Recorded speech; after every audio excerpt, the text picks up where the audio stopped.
Yeah, Ann Carpenter is now charged with murder and attempted murder. Police couldn't tell me if the gun used in the shooting was obtained legally because that's part of the ongoing investigation. But court documents say Carpenter did have a valid concealed carry permit. I asked Spokane Police what background checks are done when someone applies for that.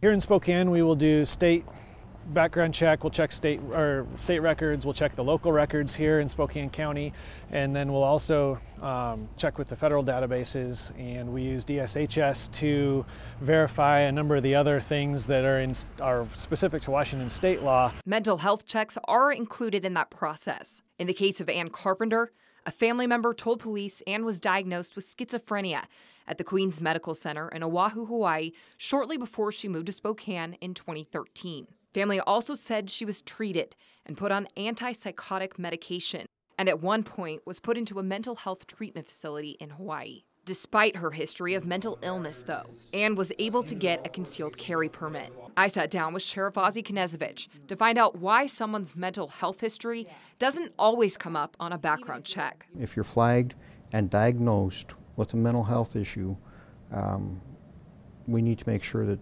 everybody's doing their part to make sure that we are protecting the citizens from somebody that shouldn't own a firearm. But getting treated and diagnosed with a mental illness is not an automatic loss of gun rights. It's a very difficult task and process to remove somebody's gun rights. A judge actually has to get involved in that.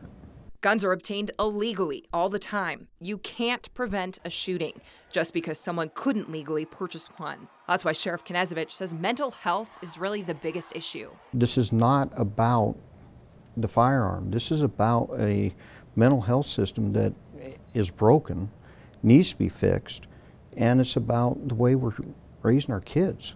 You know, you can't feed kids a steady diet of violence and expect them not to be violent. So you don't need a concealed carry permit to buy a gun. It does change the required waiting period if you purchase a gun after getting the permit. Coming up at 6, I spoke to Sharpshooting about the process to purchase a gun. Live in studio, I'm Lindsay Nattridge, KREM 2 News.